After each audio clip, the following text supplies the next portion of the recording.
ba esika oyo ba paroisse ya minene na église catholique ezalaka nini avant etonga ma église catholique moyen ya ko éclairer ba zone d'ombre oyo ezate yebisa biso nini ngo ezalaki côté batongi ba paroisse na Kingabo a dans la paroisse puis les 3 ou 4 paroisses de l'église catholique toute la ville de Kinshasa d'ailleurs toute la République démocratique du Congo ba paroisse eza etongami nini batonga la place de la paroisse nini ezalaki na ba place où batongi ba paroisse ndeko eza pasi na mawa maman lengelaki kutu mokolo yelo vendredi tout ça la marche ya ko soutenir Baris to moko te akoluka libération ya pouvoir na ye libanda ya boloko ya azali peuple congolais comprendre que oza pouvoir ya monde comprendre que o dirigeant qui mokili avant États-Unis avant Russie oyo azali ko bangisa mokili aujourd'hui.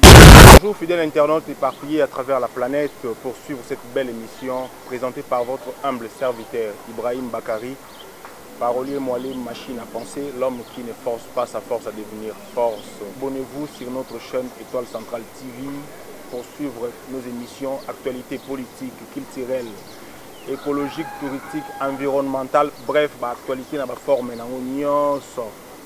Aujourd'hui, nous avons un invité pour analyser la situation politique, sécuritaire, économique et et surtout mingi spirituel et religieux parce que tu as mis le imam Mustafa Oyo as prédicateur national et nation. Tu sais pourquoi prédicateur national? Est-ce qu'ils ont combo ami Pessi, Pessier et tina ya combat na la politique et les animes. Sans plus tarder, na sengi na caméraman à Fongola to ya invité na biso imam Mustafa Oyo.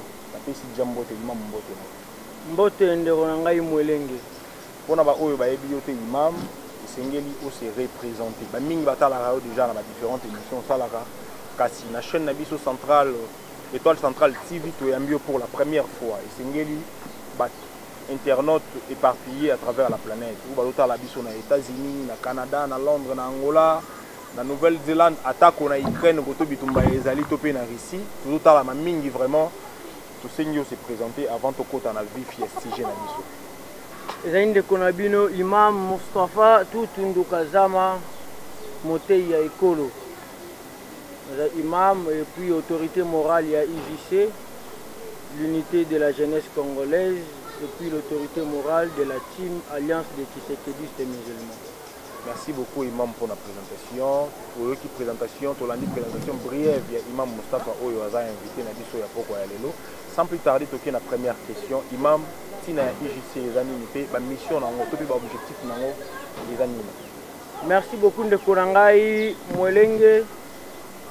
Tina IJC sengeli kande bande ko ba meka comprendre ezali lokola batina nyonso te. Parce que mingi oto kanisa ki ezali tina et apporter le côté na mboka na biso. Entre autres ba parti politique oyo tomoni ke bazo manquer ba rôle na bango ya ko servir nation. Nde biso ba jeune to fandaki autour d'une table en disant mieux vaut se prendre en charge. Lokola ba parti politique ezo sala mosala na yango ndenge longo banité biso to meka osala force ya ko aider nation na biso parce que to comprendre ki nation ozanga eloko moko. Natina ete to sangana ki pona ko sala lisanga wana ya l'unité de la jeunesse congolaise aux IJC et puis tina o vraiment normalement tous ay ko sangana tous ay ka ko bunda na intention tout autour ya likambo moko to bengi réveil ya conscience patriotique. Merci beaucoup imam pour la réponse. Ba internaute bolandi invité na biso par rapport à la réponse à Pessi kasi ya ko kamwa imam azali président national topé autorité morale ya Achim Alliance des Tshisekedi musulmans mbala moko imam kotoyo ozo attaquer ba parti politique mais de l'autre côté oza allié quand même il y a parti politique où ils ont la carte union sacrée mbala moko pe na lombango pourquoi on sali choix ya ko sala alliance ko approcher parti politique oyo ya choix les amis eza babali idéologie na bino au salon pour la souci à pouvoir pour baza na pouvoir to raison les amis ya ko approcher ya ko sala allié il y a parti oyo za allié na yango parti ngo koyebi c'est chose de parti nini entre temps vraie mission ya vraie raison il y a rapprochement les amis Merci beaucoup ndeko na ngai Bwakari omoni biso to na bit moko lutte na biso ezali congolais azongisa dignité na identité na o babotola à travers mais ben impérialiste to évoluer question évoluer. Merci beaucoup ndeko na ngai lokola to fandi to kanisi ete lokola lutte na biso ezali premièrement pour soutenir nation solo likolo ya ekolo mboka ezalaka te tribu ezalaka te religion ezalaka te likolo ya ekolo ezali moto oyo ayaka juste ya aleki nde tolobaki non nous devons soutenir pouvoir en place biso tozali parti allié na UDPS tozali parti allié na chef de l'État tozo soutenir présidence de la République oyo mokonzi na yango eza président de la République qui est Tshisekedi pona biso to comprendre que non soki mboka na biso lingaki ezwa éclairage ya kozala opposant ya mokonzi à place ndeko na ngai tomoni lelo ndenge ba opposition ezali ko tourner oyo alongwe oyo asali bo donc c'est la théâtralisation. Voilà pourquoi biso ba jeune ya atim tolobaki non nous devons soutenir mokonzi ya mboka parce que ceux qui t'ont applaudir na échec ya ba mandat na ye souffrance eza ya biso au lieu ko contrer ye to meka ko soutenir ye pona ko bundisa impérialiste o azali ennemi ya Congo depuis la nuit du temps oyo alukaka désharmonie entre peuple na mokonzi nzoka depuis des harmonies wana eye s'il vous plaît na ça depuis des harmonies wana eye mboka na biso et s'il ko bénéficier na eloko te voilà pourquoi tolobaki jeune union soit soutenir pouvoir tenir mokonzi ya mboka si c'est vrai ndeto kolonga imam est-ce que combat na yo na mokonzi ya mboka omonji zo kende opposé ba impérialiste ou yo combattre chaque jour ou c'est la ba campagne chaque jour mokonzi ya mboka aza ami. C'est un collaborateur na ninga osakana te ya ba impérialiste ozo bundisa soki ya beli ake Belgique soki ayoki mutu pasi ake France nyonso comme la raye c'est les impérialistes ni président total toyota la kutu président de la République aza lelo netimo sous ordre ya ambassadeur américain Mike Hammer or combat na bino eza ko combattre ba impérialiste ora sigio na mokonzi mboka bo tambola de père dès lors que combat na yo na oya mokonzi mboka e balanité. Merci beaucoup ndeko na ngai yango na linga kosala émission na Bakari nzambe azo lokumu ndeko mokonzi ya mboka c'est une institution mokonzi ya mboka azaka na tâche te. Pourquoi je dis ça? Parce que mokonzi ya mboka elamba kolata na ye eza na moto azali na charger ya makambo na ya bilamba santé na eza moto azali na charge wana kobima na ya mboka moto azali na charge ya mission ya mokonzi ya mboka siko soki autour ya chef de l'État ba meki ko comprendre biso ba jeune ya atima ba oloba non au lieu to bimi ko ndamaka ba bimisaka ye soki biso ka to saisir ye malamu aloko a ceinture te ceinture soki ekoti pour efandisa pantalon il faut kangango liboso mais soki kangango liboso te kotikala kaka ko zeba ne makambo ezo lekela biso tozali na lutte ndenge moko na pouvoir en place mokonzi ya mboka soki azali allié to ami ndeko ya ba impérialiste biso ne toyebisa nzelo ozo kende eza bozoba. Imam, très bien pour la réponse au PCB en tout cas pour s'abonner massivement à l'Étoile Centrale FM pour avoir des informations bajaro mon chaîne na biso eza pour na ba futilité karaté to solana no mboka parce que ce qui nous unit est plus important que ce qui nous divise. Oeza, nous avons un combat commun. Pour ce qui solution ezali, la solution sera commune. Tu as mis imam toujours décortiquer politique nan. Imam, actuellement mboka na biso sur le plan économique. Aux Congolais, aux Kino, je vais à Kinshasa. Sur le plan économique, il va prier bilo ko nyonso eza grand, eza ya ko grand pays. Imati na ninga ko sakana te nyonso eza ya ko mata. Siko loko zo soutenir mokonzi ya mboka. Bilan pe wana ya 5 ans président de la République. Oza parmi ba oba ko ndima ko partager que no biso moto sali, ceux qui est simbi, eza succès na biso. Ceux qui défaite, biso est échoué. Vous êtes prêt à partager le bilan de la bande de réunion sacrée, oui ou non? Koloba oui, na koloba non sans toutefois ko éclairer et ça langa passe. Ndeko nanga makambo ako mata biloko e bandi na 73. Makambo ya biloko e mati, makambo ya déstabilisation et économie ya mboka na biso. Ba papa na biso ba inzala te. Ba papa na biso pasi o eza leo na mboka ezala te. Mokoloka Mobutu azaki likanisia oyebisa mindele. Botika biso. Botala ba qualité na biso, botala ba défaut na bino. Boza ba supérieur na biso te, on est tous égaux. Cherchons l'égalité entre mundele lo kwa yo vivaka malonga na mboka na yo. Mboka na nga pe ko mo vivre malonga. Mokoka mondele ebisaka mondele vérité, nde mokolo économie ya Zaïre et boujaki. Contre campagne ya Mobutu et komi, aussi longtemps peuple déjà s'est retrouvé nzala, économie est baissée et bougé, babengani Mobutu. Tant que babengani Mobutu, Mobutu après moi c'est les déluges. Délige Mobutu alobaki yango yo. Kuluna, kobotola, les enfants illégaux, motazo luka juste pour téléphone, pas manamibali et belé, ba pesi mbongo. Mobali pour allier, il faut aiba. Mais papa na biso bakola ki o l'état azoki bango en charge. Nyonso wana ezali nini? Ya déstabilisation ya économie. Ba mindele wana. O mokonzi na biso ya mboka kenda komona bango matin midi soir. Bango nde baza cause ya déstabilisation économique ya mboka na biso. Je ne peux point ya oloba que non, président de la République a échoué. Mindele nde ba faire échouer ce président de la République. D'où biso photo kota na katikati ya mondele o azali Satan numéro 1 ya mboka na biso. Na mokonzi na biso ya mboka oyo ignorance nde ezo piloter présidence de la République pour te sauver âme ya mokonzi ya mboka pour Congolais toi se retrouver. Imam Moustapha, en tout cas, vous avez impressionné dans la réponse. Ben, fort, nous avons ça alors. Pour président, message où est comme là.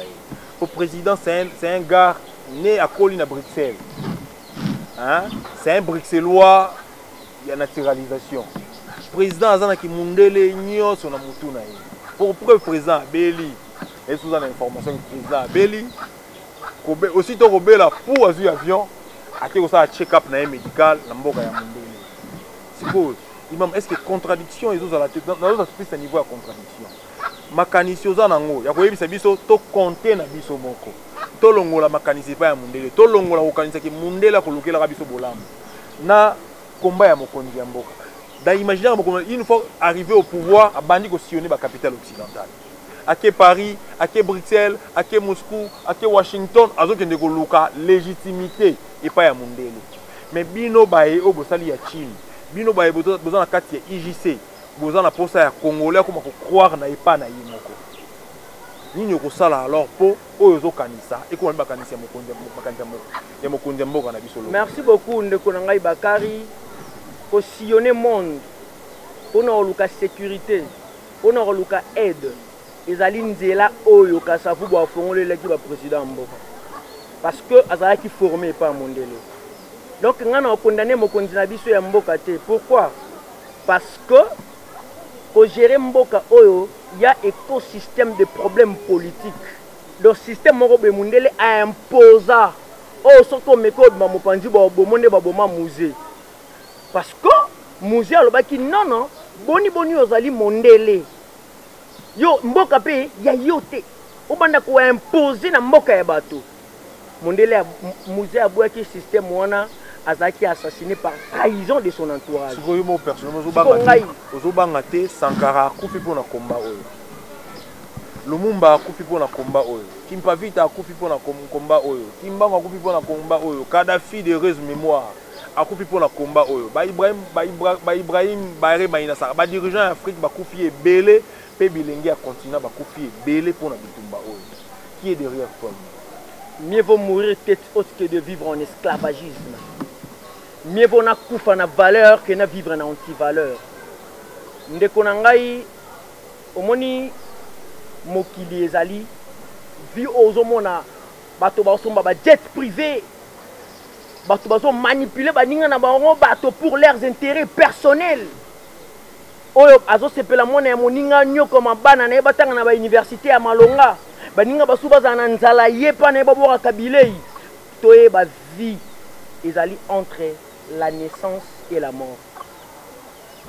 donc soki obotama banza kaka ezali na mokolo kokufa lutte oyo nayebi ke mundele akombataka yango depuis la nuit du temps oyo aza nsima na ngai eza nzambe nzambe ya bakoko na ngai oyo aza liboso na ngai eza nzambe ya bakoko na ngai oyo aza na droite pe gauche eza nzambe ya bakoko na ngai donc je crains nabangaka ata moto te na katikata moto mais je respecte les gens parce que nayebi ni place nini na telemi lokola na telemi mpona kodéfendre dignité ya peuple congolais identité ya nation congolaise waya so baboma ngai seke nzambe nde ataki bango raison oyo ngai na okufela mais sauf que naza na peur te au-delà ya kozala acteur politique oza également chef responsable dans la confession religieuse.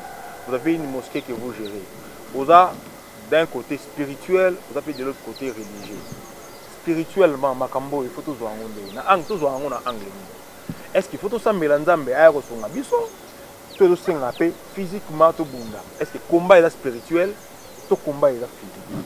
Ce combat est spirituel, tout résoudre en ndengeni. Ce combat est psychologique. Genre nini ya combat ya bitumba esenga to bunda pour tout se détacher pour une fois pour toutes na makambo sinon te ba koko na biso ba nyokwami na li ba kufi ba ke ba esclave etc. ba traiter bango ba souffrir na colonisation ba ke ba tout ça esclavagisme na États-Unis ba ke ba tamboli le ba esclave combat nini esengi to sala spirituellement pour to zoa indépendance une fois pour toutes to longo na makambo po koloba batu balobi baike balobi basankara balobi ba Jomo Kenyatta balobi ba Kondo président ya Guinée batu balobi bitumba batu babundi mais Afrique ezo lembate konyokoma Congo ezo lembate konyokoma est-ce que spirituellement pe ezala maye o esengeli to sala lokola eza imam spirituellement esengeli to bunda lolenge mosusu to esengi to sala pena nini concrètement bana ya poto ba africain baza ebele na Europe ata bazo occasion ya Rolanda yo nini esengi to sala pena poto zoa délivrance totale na makambo lima. Merci de Kobakari otoko comprendre premièrement esengeli nanu homme bantou congolais à comprendre que sa race c'est la race mère de la spiritualité. Moto avance à la moto azalaki molimo akomi moto sima akozonga molimo si c'est vrai nyonso oyo bandaki na mokili to bandaki yango spirituel problème numéro 1 ya mboka oyo ezali spiritualité aussi. Pourquoi je dis ça? Nazoyebisa bandeko na ngai ba congolais bameka kokendo luka ba bibliothèque vivant ya ba quartier ba vieillard ba mibangi ya ba quartier Batou na bango ba paroisse ba grande paroisse de l'église catholique ba ketu na bango ba esika oyo ba paroisse ya minene na l'église catholique ezalaka nini avant etonga ma église catholique imam oyo ba révélation hein c'est ba révélation le rôle là moyen retourne 100 minutes ezate et que ça sujet oyo moko soulever moyen ya ko éclairer ba zone d'ombre oyo ezate yebisa biso nini ngo ezalaki côté batongi ba paroisse na Kingabo a dans la paroisse, plus de 3 ou 4 paroisses de l'église catholique, toute la ville de Kinshasa, d'ailleurs toute la République démocratique du Congo, ma paroisse est là, et tongami. Ni batonga à place où la paroisse, ni les alaki, dans la place où batongi ma paroisse. Ne vous pas si na mawa. Tant on entend la peuple nanga a kufa par faute de connaissances. Ils ont manque de connaissances. On a mal interprété cette phrase. Mon peuple périt par faute de connaissances parce qu'il a été mal enseigné. Besika o lelo moni ba paroisse de l'église catholique ezaki ba cimetière. Na point chaud. Place comme point chaud lelo. Église catholique wana ezalaki cimetière. Cimetière ya nani? Toke tout na papa kwela. Le gars papa kwela akufa. Au moins makambo so bien que nango beaucoup plus spirituel. Batu ba comprendre nga na pasi. Ndo moni enseignement spirituel na suki sango bongo. Pourquoi les catholiques coopérent na colonisation ya mboka na biso? Pourquoi choisissent qui kotonga ba temple na bango likolo ya mikuwa ya bakoko na biso? Eza question ima mazotuna biso or ima mazotuna nga question c'est moi qui pose des questions. Donc nazongizeli yo question oyo. Pourquoi cela a été fait na ndenge wana? Basala kango yo spirituel. Juste aux cas physique, on ne saura pas savoir qu'est-ce qui se passe dans la spiritualité. Le corps a la maîtrise de la spiritualité. Et Sengeli na yo talisabiso, la connaissance de la spiritualité. Pourquoi basala kiango? C'est une façon moya ko étouffer bango qu'il y ait plus de connexion entre les vivants, même milima ba o bakendaka, to raison valable. La culture bantou o éclairé monde aujourd'hui. Na mokili nzambe atindaka révolutionnaire. Nzambe atindaka moto ya ko lamusa nation na après siècle moko. Ndeso otali na constitution ya mboka na biso eloko po elongwa cimetière. Po ba l'état a sa autorisation que place wana ba ko yiko zipa bato batonga bandako likolo ezalaka après siècle moko. Il ko lakisa ko bato nyonso bakufi ya 100 ans, Dieu choisira parmi eux caractère moko ineux oyo ekoke ko tombo la nation apesa yango na mona ozobota masika po abikisa nation wana.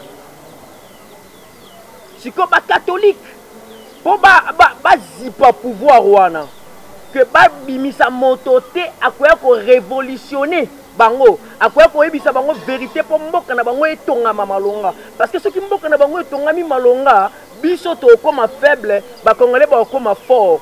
Nous devons s'imposer au-dessus ya mikoué ba koko na bango en faisant des incantations diaboliques pour nos kota nini pour effacer vraie histoire. Nzoka ba mikosi en tout cas ils ont une grande révélation dans bénéficier nango na ba fidèle abonné na biso ba profiter pour bénéficier na ba renseignement imam tout ça vous vient d'où? Ils ont tayo wapi?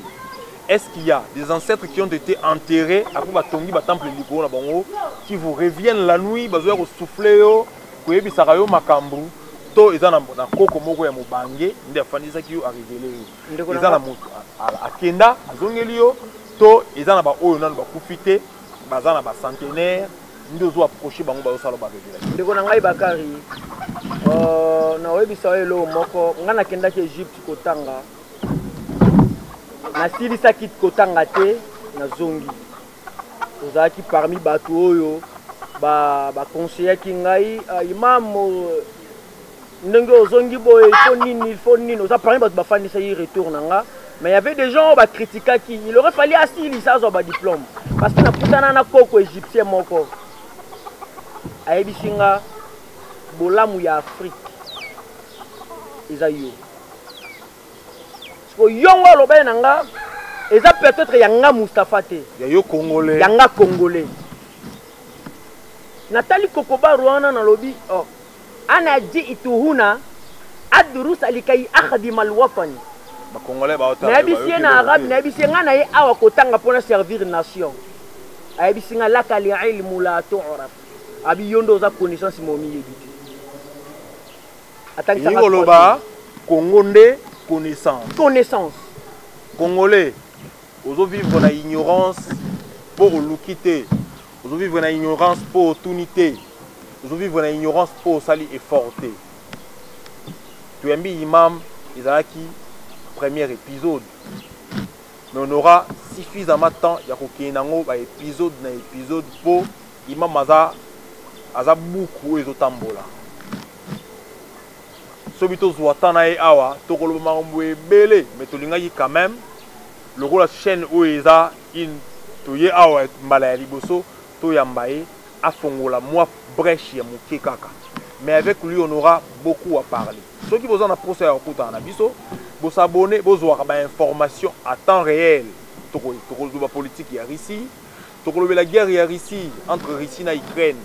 Imam Alengela qui coûte Mokolaelo vendredi, tout ça, la marche. Il y a soutenir Baris. Bato moni biso bato maboma. Kasi imam kozana makambo mingi ya kosala. To boyi kozwa otango ebele. Pour na émission ya lelo, tant eza mbeli. Pour na émission ya to chike. Message ya suka yo kozala ni. Merci beaucoup Ndeko Bakari. Message na ngai ya suka et pas ya peuple na ngai congolais. Peuple congolais comprendre. Message déjà pour le peuple congolais, mais apparemment, tu es Afrique de l'Ouest, bazo benga mingi balolo ba mais makambo mazolo bazo ba plus Congo mais message joint ils ont concerné pe ba congolais à Brazzaville. Message ils ont concerné ba Ghanéens, ils ont concerné ba Ivoiriens etc. Bato bazo benga biso mingi balobi imam baza posa ya ko pesa kaka message pour les Congolais, mais même nous qui ne sommes pas Congolais. Tous en Afrique de l'Ouest, Afrique australe, Afrique na Corne et Afrique, les messages concernent nous tous. Ndeko Bakari, quand on a bêta dans le barak congolais, je vois directement l'Afrique. Okay. Parce que nous sommes au Royaume Congo. Non, mon Royaume Congo. Je parle okay. Congo par rapport au Royaume Congo. Okay. Donc une grande partie à Afrique est au Royaume Congo. Natalaka Congolais à Congolais, natalaka tout africain. Mais pourquoi nasalaka yango? Nasalaka yango parce que moto moko te akoluka échange. Pardon, akoluka changement ya vie na ye à l'étranger. Moto moko te akoluka libération ya pouvoir na ye libanda ya boloko ya azali. Balukaka liberté na kata ya boloko. Yonde faut na vivacité pour bima libanda. C'est-à-dire, na comprendre que ce qui Congo, lokola Franck Fanon alobaki, l'Afrique a un forme de revolver dont sa gâchette se trouve au Congo. Lokola Congo n'est pas gâchette. Il y a développement en Afrique, pour Africain, voilà pourquoi je m'adresse directement au peuple congolais parce que c'est lui la gâchette. Il y a développement en Afrique. Le peuple congolais comprend qu'il a pouvoir il y a monde. Comprendre que les dirigeants qui mokili avant États-Unis, avant Russie, au azali ko bangi sa mokili aujourd'hui. Ce qu'on comprend que yondo azali pouvoir au koye ba place au téléméli. Sincèrement, nous avons 90%. Il y a fausse histoire, il y a fausse géographie, il y a fausse politique qu'ils ont réuni dans Mboka Nabiso. Et c'est ce qui ont la mise pour le développement.